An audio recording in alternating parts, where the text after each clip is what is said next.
ഇങ്ങോട്ട് വന്നേ. വരില്ല എന്ന് പറഞ്ഞില്ലേ? എനിക്ക് സത്യം തെളിയിക്കണം. തന്റെ സത്യം തെളിയുമ്പോഴേക്ക് എന്റെ കള്ളം പൊളിയും. ഈ സംഭവം യഥാർത്ഥത്തിൽ ഈ പരാതിയിൽ നിങ്ങൾ ഇപ്പോഴും ഉറച്ചു നിൽക്കുകയാണോ? ഉറപ്പിക്കാൻ വരട്ടെ. തുടങ്ങിയിട്ടുണ്ടോ എപ്പോഴെങ്കിലും ഒരു കേസ്? ഏതെങ്കിലും ഒരു കേസ് നിങ്ങൾക്കെതിരെ ഉണ്ടോ? ഇല്ല, ഇന്നേ വരെ ഞങ്ങളുടെ പേരിൽ ഒരു കേസുമില്ല. എന്തോ എങ്ങനെ കൊണ്ടുവന്നിട്ടുണ്ട്.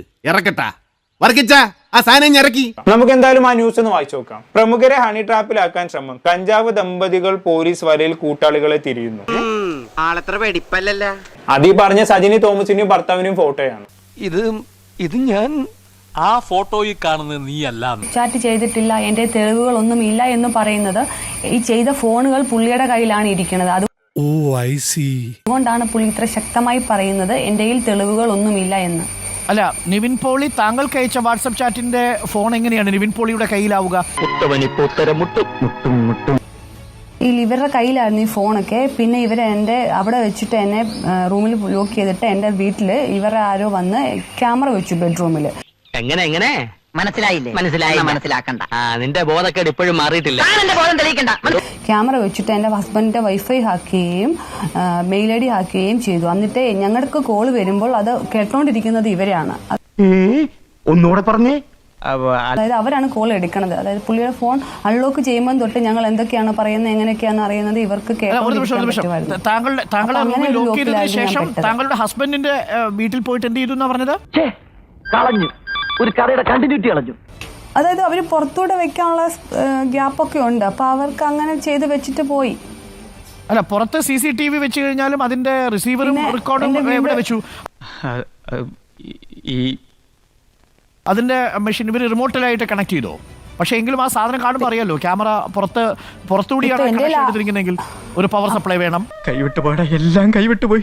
നിന്റെ വീട്ടിൽ വെച്ച് CCTV കണ്ടില്ല. പിന്നെ ഇവര് വന്ന് അത് റിമൂവ് ചെയ്ത് പോയെന്നാണ് എന്റെ വിശ്വാസം. കാരണം അവിടെ പല ഇതും നമുക്ക് പറ്റിയിട്ടുണ്ട്. കാരണം നമ്മൾ എന്നും വീട്ടിലിരിക്കുന്നവരല്ല, നമ്മൾ അങ്ങോട്ടും ഇങ്ങോട്ടോ പോയപ്പോ വെറുതെ കിടന്ന് ഉരുളാദാശനെ ആശാന്റെ കംപ്ലീറ്റ് ബയോഡാറ്റ ഞങ്ങൾക്ക് കിട്ടിക്കഴിഞ്ഞു. കിട്ടിയല്ലേ? അത് അവര് എടുത്തിട്ട് പോയി. ഞങ്ങൾ കേസ് കൊടുത്തതിന് ശേഷം വാതിൽ തുറക്കാതെ ഒരാൾക്ക് പുറത്തുനിന്ന് വന്ന് CCTVയോ മറ്റു ക്യാമറയോ അവിടെ വെക്കാൻ പറ്റുമോ? വിശ്വസിക്കാൻ ബുദ്ധിമുട്ടാണ്, വളരെ ബുദ്ധിമുട്ടാണ് സാർ. ഞങ്ങളുടെ ഫോണിൽ എന്റെ ഹസ്ബൻഡിന്റെ ഫോണിലോട്ട് ഒരു മെസ്സേജ് അയക്കുകയും അതുവഴി ഹാക്ക് ചെയ്യുകയും ഞങ്ങൾ എന്താണ് പറയണേ, എന്താണ് സംസാരിക്കുന്നതെന്ന് ഇവർക്ക് അത് കേൾക്കാൻ പറ്റുകയും. മെസ്സേജ് അയച്ച് ഹാക്ക് ചെയ്തോ? പറയുന്നു അങ്ങോട്ട് കേട്ടാ മതി, ഇങ്ങോട്ടൊന്നും പറയണ്ട. അപ്പോൾ താങ്കൾക്ക് ഈ ടിക്കറ്റ് എങ്ങനെയാണ് കിട്ടിയത്? ആരാണ് തന്നത് ടിക്കറ്റ് നാട്ടിലോട്ട് പോകാൻ? അതായത് മേക്ക് മൈ ട്രിപ്പ് വഴി എന്റെ ഹസ്ബൻഡ് എനിക്ക് ഫോണിൽ സെൻഡ് ചെയ്ത് ചെയ്യാൻ. ആ ഫോൺ പക്ഷേ നിവിൻ പോളിയുടെ കയ്യിലല്ലേ? അതല്ല ഉദ്ദേശം. ഞാൻ മാറി പിന്നെ ചൂടാണ്ട് AC ഒന്നും ഇല്ല. അത് കാരണം അത് എന്റെ 2 ഫോൺ ഉണ്ടായിരുന്നു യൂസ് ചെയ്ത. നാട്ടിലെ സിമ്മിട്ട ഒരു ഫോണും അതായത് ദുബായിൽ യൂസ് ചെയ്യുന്ന ഒരു ഫോണുമായിരുന്നു എന്റെ കയ്യിൽ ഉണ്ടായിരുന്നത്. നുണ പറഞ്ഞാൽ നുണയാണെന്ന് എനിക്ക് മനസ്സിലാകണം. ഓക്കെ, അതിനകത്തൊരു ആശയക്കുഴപ്പമുണ്ട്. അതെന്തായാലും അത് ഫോറൻസിക് വിഭാഗം അത് കണ്ടെത്തരെ. ഇനി ഇവിടെ നിന്നാൽ എന്റെ പണി പോവും. ഇവിടെ നൂരാം. അയ്യോ, പറഞ്ഞോണ്ട് നേരം പോയി അറിഞ്ഞില്ല. ഞാൻ പോട്ടാ. ഞാനും വരുന്നു. ചുമ്മാ വരി. ഹലോ സാറന്മാരെ നമസ്കാരം. ഒന്ന് പോടാ. ധൈര്യം ഉണ്ടെങ്കിൽ അടിച്ചിട്ട് പോടാ പട്ടികളെ.